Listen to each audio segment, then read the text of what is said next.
আসসালামু আলাইকুম ভিউয়ার, সবাই কেমন আছেন? আজকে নতুন একটি রেসিপি নিয়ে চলে আসলাম। এখানে আমি একটা মিষ্টি আলু ভালোভাবে গ্রেটারের সাহায্যে কুচি করে নিয়েছি। এরপর চুলাতে একটা প্যান বসিয়ে পরিমাণ অনুযায়ী ঘি দিয়ে দিলাম। ঘি দেওয়া হয়ে গেলে এখানে আমি 2টো এলাচ দিয়েছি মুখ ফাটিয়ে, যেহেতু এলাচ দিলে খাবারের মধ্যে বেশ ভালোই গ্রান করে তার জন্য। এরপরে আমি মিষ্টি আলুগুলোকে ভালোভাবে দিয়ে ঘিয়ের মধ্যে ভেজে নেব। মিষ্টি আলুটা কিন্তু সিদ্ধ হতে বেশিক্ষণ টাইম লাগে না, তার জন্য আমি একটু ভেজে নিচ্ছি।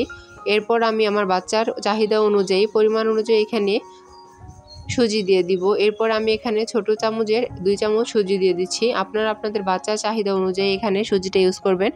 এরপর সুজি এবং মিষ্টি আলুগুলোকে ভালোভাবে ভেজে নেওয়া হয়ে গেলে পরিমাণ মতো পানি দিয়ে দিব সিদ্ধ হওয়ার জন্য। তো পরিমাণ মতো পানি দেওয়া হয়ে গেলে এখানে আমি চামচ দিয়ে ভালোভাবে নেড়েচেড়ে ঢাকনা দিয়ে ঢেকে দিব কিছুক্ষণের জন্য। এরপর সিদ্ধ হওয়া হয়ে গেলে চামচ দিয়ে ভালোভাবে ম্যাশ করে নিয়েছি। দেখতে পাচ্ছেন আমার কিন্তু মিষ্টি আলু কোনো দানাদার অংশ নেই। এরপর আমি খাবারটাকে মিষ্টি করার জন্য খেজুরের পিউরি তৈরি করে এখানে মিক্স করে একসাথে নেড়েচেড়ে তৈরি করে নেব। আমার খাবারটা কিন্তু রেডি হয়ে গেছে। এখানে একটু জাল করে নিলেই তৈরি হয়ে যাবে।